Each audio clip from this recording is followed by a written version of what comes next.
Welcome to the first edition of the JGWS Media. I'm brought to you by a special guest. I've known him since high school. Back home in Gary, Indiana, we know him as Hamma.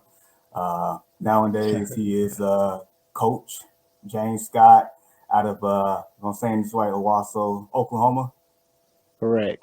Yeah, and sometimes it's still Coach Hammer. So I had to let them know, hey, this is what I used to do back in the day, and this is why this is my name. So I get it sometimes still.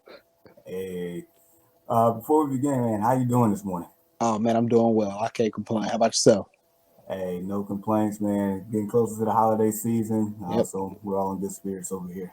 Yeah, it won't be much sleeping going on until Christmas. I know that's for sure, especially with two kids in the house. I can relate. I got three in here, so it's busy, busy, busy. That's why Yes, we're doing it sir. this early. Yep. Yep. All right. So, from my understanding, you're an eighth grade coach. So, first question I have for you, I guess, what is the toughest challenge when coaching eighth graders? So I actually have two, and I'll explain why. First things first, we have 27 eighth graders with our in our program, and we have two teams. So we have a white team and a red team. And the toughest challenge so far has been separating the talent. We got two teams that can really compete with anybody in the country because we have a bunch of talent. We have, you know, at least 15, 16 solid eighth grade basketball players. And so it was really hard to separate them, to where both teams are competitive.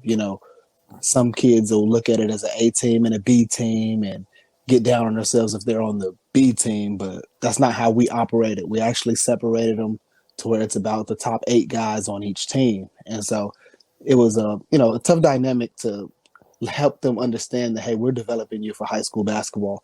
We're not just going to put the best 16 players on one team and your minutes fall because you're playing it behind a couple of people who may be better than you, and things of that nature. So that was one of the toughest challenges, and that's kind of a particular challenge that doesn't happen for everybody. But another one is just having these kids, their maturity is a little lower. They're kind of coming into themselves as young men, so they're kind of silly. Bodies are changing, so they're not used to what they're becoming. So that's a big adjustment, and that's a tough challenge when coaching them because they can definitely veer off into it's playtime, and so it's keeping them serious is probably one of the toughest challenges I get with them. But they tend to listen when I raise my voice a little bit, so I've had to do that a couple times. I get it. They're young teenagers, so that comes Yeah, with the territory. it does. All right. So, also to my understanding that you are a skills trainer, right? Yes, I am. So that's actually if I can go back in time a little bit. When I first graduated, I was working at Dave and Buster's as a restaurant manager, and I was completely away from the game of basketball for about 6 years. Besides the fact that I would have a couple local kids that I would just train, so I was I was going to the gym. I was, just working one on one individually with a few different kids. I ended up having about 12 or so different kids in rotation that I would just, develop and help and watch them grow. I actually sent one off to college last year, so that was pretty cool. But that was over a span of 6 years, but it was very scarce because I was, occupied with a job because, I had to take care of my kids. So I couldn't take care of my family. So I couldn't just fully devote to skills training because I was still new to the area. And so what ended up happening is after the pandemic, Mm-hmm. so I would say about October, I won't say after the pandemic, I'll say October 2020, like a day or two after my birthday, I left Dave and Buster's just for, whatever reason. But the day I left, I got a call from one of the kids' fathers I used to train 5 years ago, literally the day after I left my job. And he asked me, would I be interested in coaching a seventh grade group? And he was just like, I remember you, how good you were with his son at the time. And this is literally 5 years ago. And I jumped at the opportunity. It was kind of the reason I left my job because I wanted to get back into basketball. And so I was able to get there and, introduce myself to the team. And lo and behold, that is now that group of seventh graders that I took over last October is the eighth grade group that I'm coaching now, because the high school coach saw what I did with that program or with that group of seventh graders and wanted me to come over to the eighth grade. So it was kind of like a blessing in disguise. It just, it was kind of like fate. It was like it just happened that way, and now I'm trying to make the best of the situation that I've put myself in. So 5 years of literally no talking, no conversation, and this guy hits me up the day after I leave my job with an opportunity to coach basketball. So sounds like God to me, if I'm just being honest. I'm with you on that one. Yeah. So, And so with that, so my next question is, so what's the most important skill that, kids their age should know? that fundamentals still matter, man. We're in a day and age where NBA players are pulling up from 30, and you know the art of footwork is not necessarily being taught as much, but the fundamentals are still so important. Playing off the basketball, offensively and defensively, those principles still matter, and those are some of the biggest components in what I do. And I just feel like it's very important for people to be able to play off the basketball, because it's a lot of one-on-one nowadays, and kids tend to lose the essence of, what am I doing off the ball? Am I just standing and watching on defense? Am I just standing and watching on offense? And those things can hinder a child's development when they got somebody on their team that's, ball dominant, handling the basketball all the time. You tend to sit back and watch. And so that's a huge important skill to me. And I think it's just being able to play off the basketball, offensively and defensively. Nice. Okay. So let me ask you this. So besides that, I guess what skills do you encourage for young boys to learn early on? Pretty much the same, as well as now that I even mention it, handling the basketball. Having the basketball in your hands. I don't know. It really doesn't matter how tall you are, how fast you are, how slow you are. You have to be able to handle the basketball.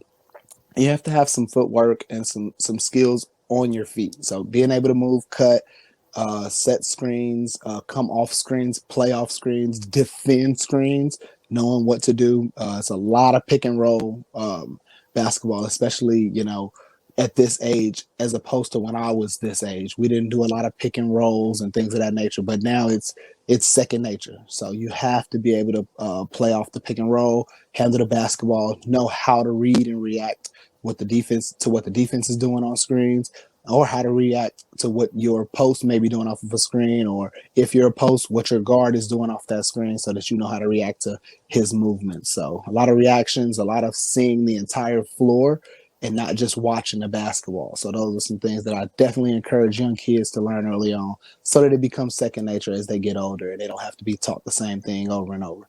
Gotcha.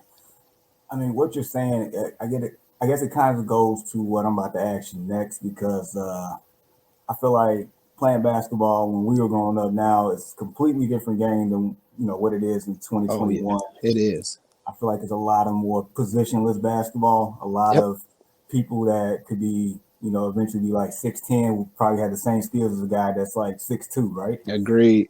And so I guess my next question is, with that and with it being 2021, I guess more so, what is your basketball philosophy? So my basketball philosophy, I'll start on the offensive end. Okay. Um, is make a play, make a basketball play. Yes, I run plays. Yes, I run an offense. Yes, we have sets. But first things first, I trust my point guard to be able to put us in a position to score every single time he has the ball in his hand. So I am also a proponent of not walking the basketball up the floor unless we're slowing the tempo because we had a change of pace. We had a couple turnovers or whatever the case may be. But we're pushing the ball up the floor. We are not waiting on defenses to set up. Um, and we're running the ball into our sets and we're scoring quickly. We're getting shots up. Every single person on the floor has a spot that they can score in. And I make it a point to let them know what those spots are during practice, during workouts, whatever the case may be. Hey, this is your spot. I'm gonna put you in a position to score the basketball. Everybody on my team has an opportunity to score the basketball, and I want you shooting the ball if you're open. I'd rather have a missed shot than a bad turnover or anything like that. So I don't mind us getting shots up early in the. We don't have a shot clock, but early in the possession, if you're open, shoot the basketball. I'm okay with it. And then defensively, you'll hear me say this a lot when I'm coaching. It's fly around. So be active, hands active, not in. So I'll always point not in to the defender to where you're picking up fouls, but out to where you're deflecting passes, hands in the passing lanes, things of that nature, and then fly around. So what I mean by fly around is we're darting into the ball, we're trapping screens, we're flying around. So we trust our help. So if my guard is guarding a point guard in the middle of the floor, one on one, and he gets beat, that help defender is flying around. And if that guard is good enough to make a pass, somebody just help the helper. You'll hear me say that a lot as well. Help the helper. So fly around, fly around, fly around. Nobody gets beat to the middle of the floor. We shadow everything to the baseline towards the sidelines.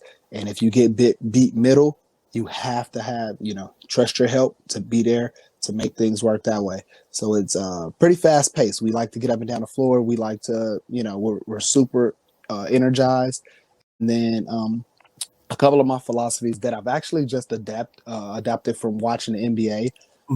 Anytime we take a charge, every single player on the bench stands up. I stand up. Same when someone's coming to the bench, everybody stands up, gives them a high five, whatever the case may be. And then another thing that is kind of embarrassing because I kind of overdo this one, but when someone hits the floor and it's a stoppage in play, he cannot get up by himself. He is not allowed to get back up by himself. His teammates go pick him up. And I'll literally, in a crowd full of people, if it happens, I will literally yell, "Stay down." If he tries to get up by himself, I'm yelling it, "Stay down, stay down."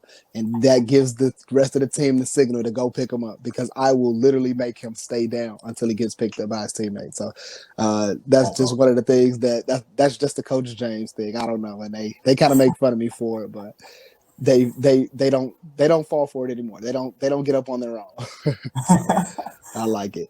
That is awesome, man.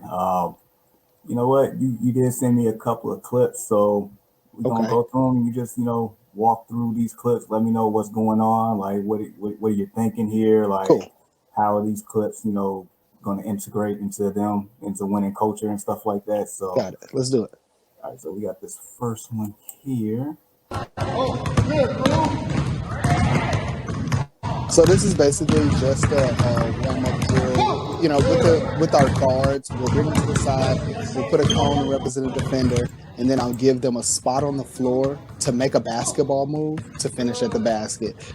Pretty simple, probably lasts about 3 or 4 minutes on each side, and it's just a ball handling drill to get them, get them loose and help them work on in-game moves, in-game basketball moves. So I give them a lot of freedom to be basketball players. I'll say be a basketball player, not a robot. So they have the opportunity to do whatever they want to do here as long as they're coming off the first cone and making a move after that second dribble. They can make whatever move they want, and then I let them work on a euro, I let them work on a jump stop, or whatever the case may be. It's their opportunity to be free and work on different things, work on things that they might not try in a game. So that way it gets, it becomes more comfortable. And then the next game, they're confident enough to make a different move besides being one dimensional. So that's kind of what that drill represents. Gotcha. Okay. We got 2 more here. All right. This one here.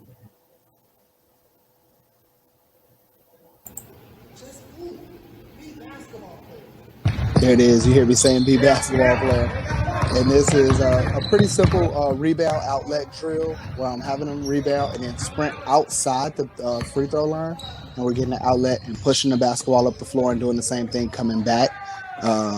So this right here is a charge drill. Actually, probably one of our biggest energy drills where we're running and putting the ball in the chest of a defender trying to take a charge. And it turns into what you see now, which is a one-on-one drill. So now it's him and him, one-on-one, 3 dribbles. The defender has to get 5 stops before he can get off. Then we look like we're working on some shell right here, just some defensive principles. And then a little bit more of it as well. Yep, still moving the ball with a 4-man shell drill. just getting the defense active. They actually look a little lazy right there. Everybody was standing straight up. Now I'm gonna get them in trouble for that. So they just know you got them in trouble for that. But no, I, that's pretty much what that is. And then I let them go up and down a little bit. I'll usually go starters against the second unit before I start switching, substitutions and things of that nature. But I'll usually start with the first five and the second five, and they'll go black and white. And that kid right there is actually, he is 6'5", and he is a literal problem. Probably one of the best eighth graders in the country. He's actually the kid I just told you about, asking to get in the gym. Yeah, wow. he's phenomenal. He averages about 23 and I think 23 and 8 right now. He is sensational, and he's a hardworking kid, and that makes it so much easier to coach. A kid like that with so much talent is still the first person in the gym and the last one to leave, and that's special. So I definitely think we'll be seeing more of that kid in the future, and I know it. I know it. He's poised. He's destined for greatness.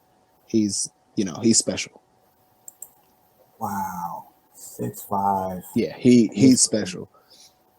like that's insane to me. Like, Yeah, he's one of them. And then this is a catch and a rip drill. So we're catching, and what I'm trying to emphasize is sweeping the ball low for those decent defenders, those guards who swipe at the ball a lot. The lower right. you have that ball when you're sweeping through, the harder it is for him to reach down. And if he's still reaching down to go for a steal, he's off balance now because you've ripped so low and his hands are coming way low. And it gives you a little bit more of an advantage as you rip through and take a dribble to go shoot a jump shot. And this is actually that seventh grade group I had when I first started. So this was them still getting kind of used to me, still learning about my philosophies and things like that. But they were definitely receptive to the information I was giving them, and they're still with me now. Some of them are on the white team that I coach, because I coach the white team, and then we have another coach who's coaching the eighth grade team. But the red team, I'm sorry, but we still kind of run practices together. But we'll do games separate, and he'll have one team and I'll have another. And so I do have some of them on both teams. Nice. Okay. So let me ask you this. So I guess, as a coach, you're not only a basketball coach, but I feel like you are like a figure in their lives, right? Correct, correct.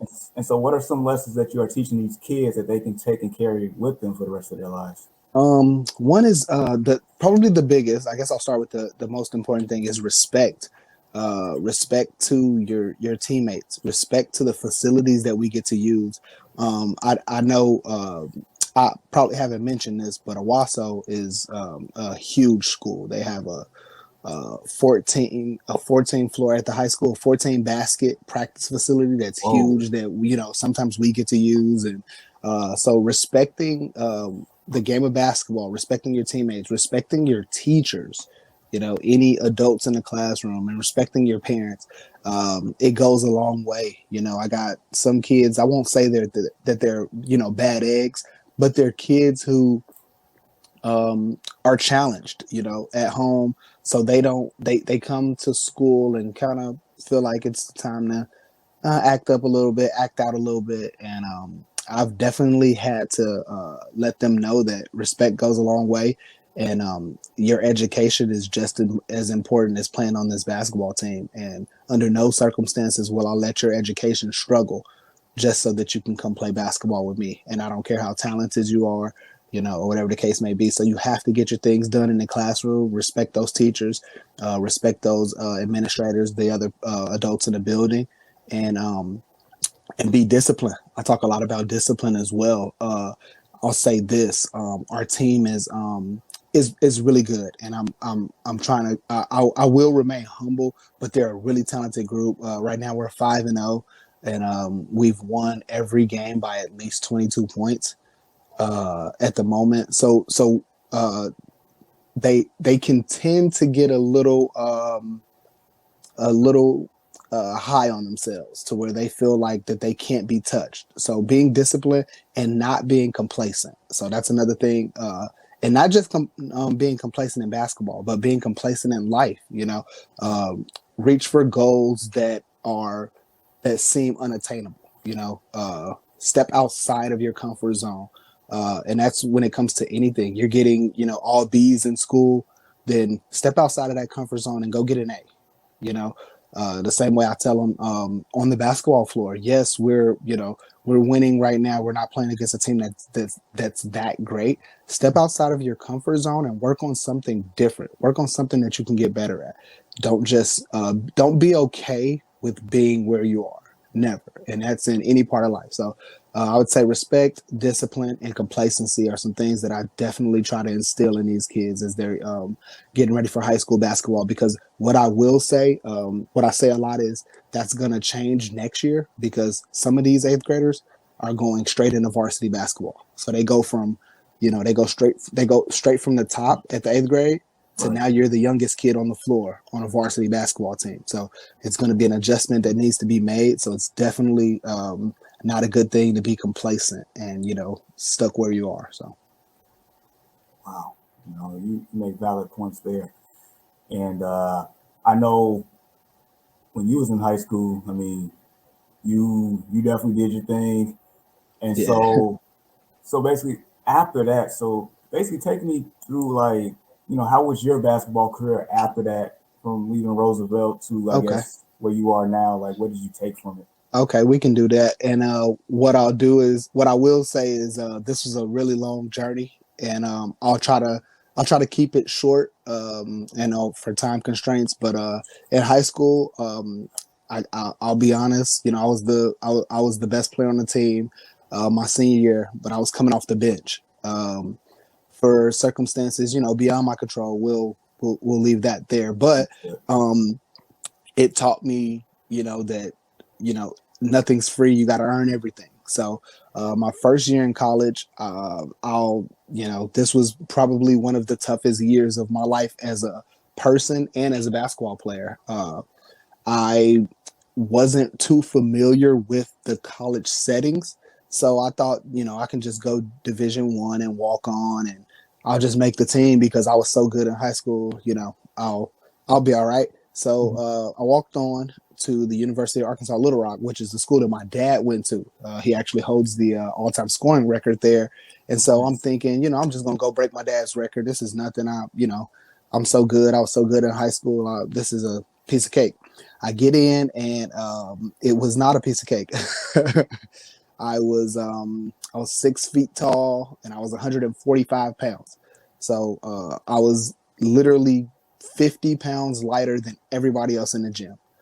I was still athletic. I could still jump with the best of them. I can do, whatever the case may be. I was dunking on people. I was doing windmills and all of that stuff, but it did not translate over to the strength that I needed to play Division I basketball. So I was not ready. I redshirted that year. I ended up gaining about 35 pounds. I left that school at about 175, 180. So I gained a lot of weight, learned a lot, stayed in the weight room, stayed in the gym, but I was not offered a scholarship. So I went to junior college for 2 years at Arkansas Baptist.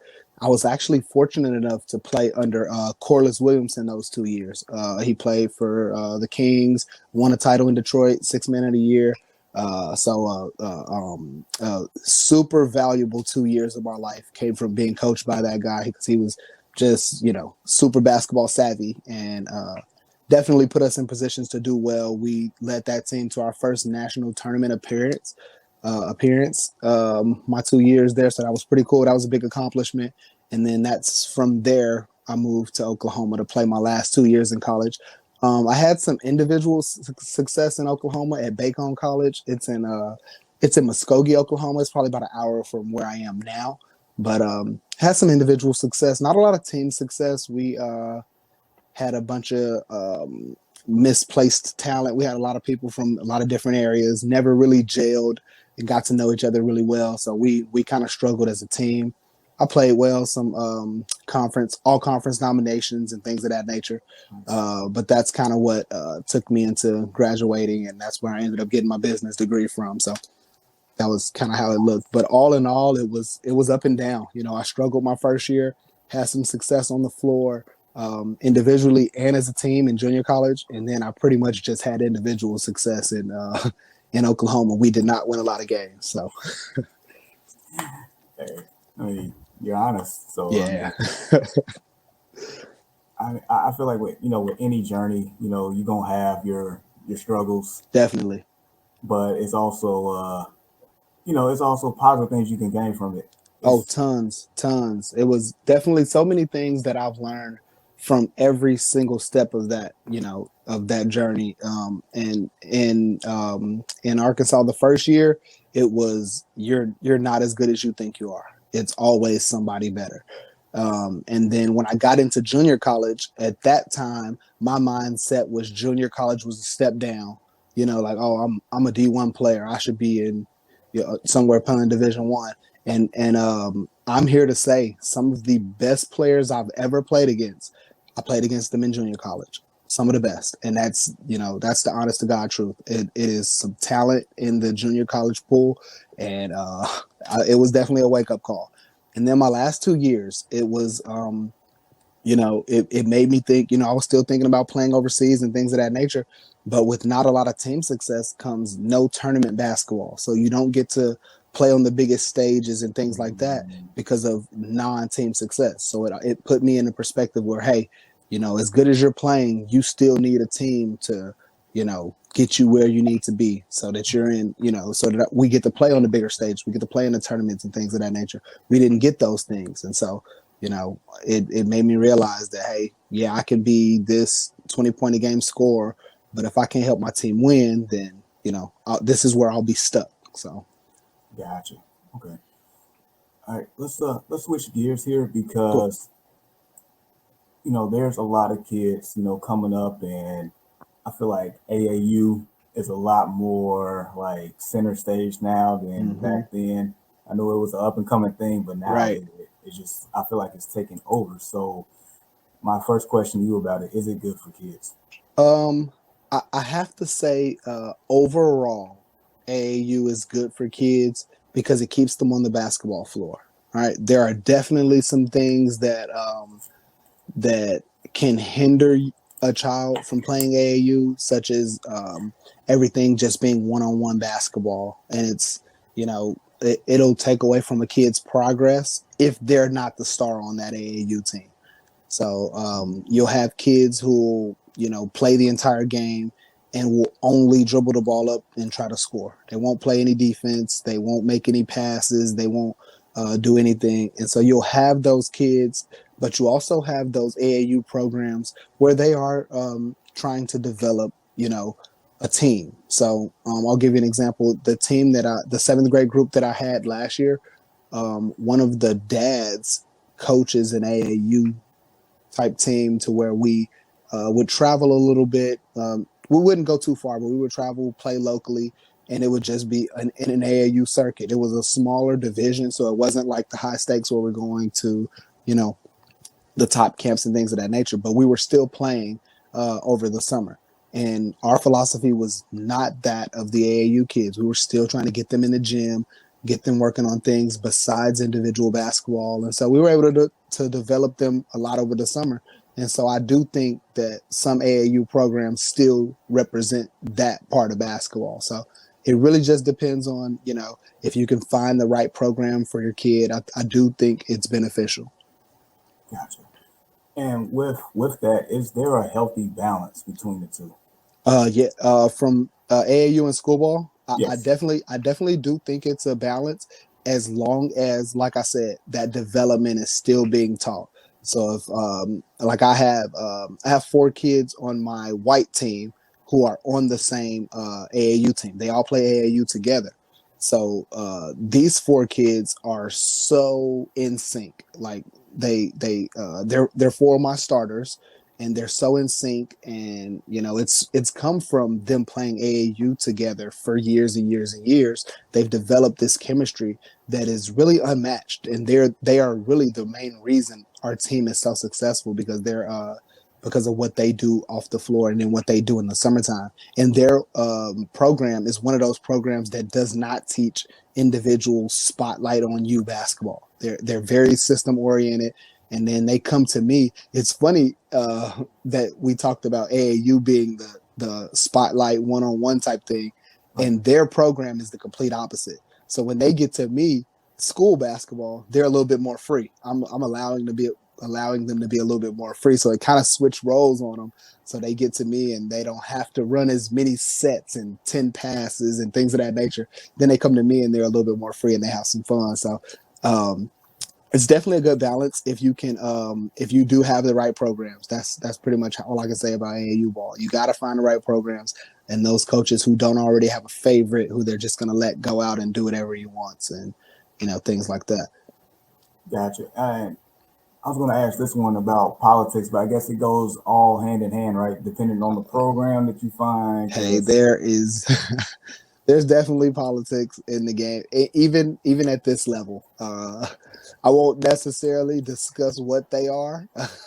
I'm still employed, but Understood. hey, there are things that you have to do as a coach that you may not want to do.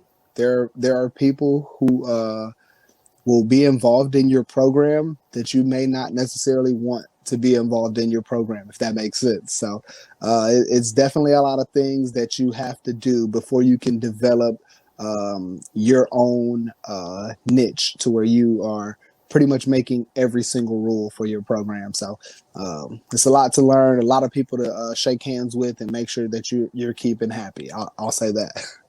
Fair enough. And for players that are at smaller schools that wants to get to that next level, I guess what's the best way for them to get recognition nowadays? I would say stay. This is a social media era. I would say stay acclimated with your film. If somebody's recording your games or things like that, keep them active. Post them. Huddle is a really cool website that will break down film for you to let you create highlight tapes and things like that. But keep things like that handy. And as an administrator or as a coach of a smaller school, play those bigger schools. Reach out to those bigger schools for that challenge, and try to have success that way. It does a lot for you to be able to go up to one of the in Oklahoma we have 6As, so Okay. 1A all the way up to 6A. So it helps to be one of those 1 or 2A schools who can go up and compete with one of the 5 or 6A schools, because it'll have you coming back. They'll ask for you again. They'll bring you back, and you'll able to get different games from different schools like that. And it just keeps your kids from getting complacent. We have a kid on our team who is from one of those smaller schools, and he's super talented. Was always the best kid in his school growing up, and so he finally moved to a school now where he's 6A, and now he's no longer a big fish in a small pond. He's a fish in a pond, a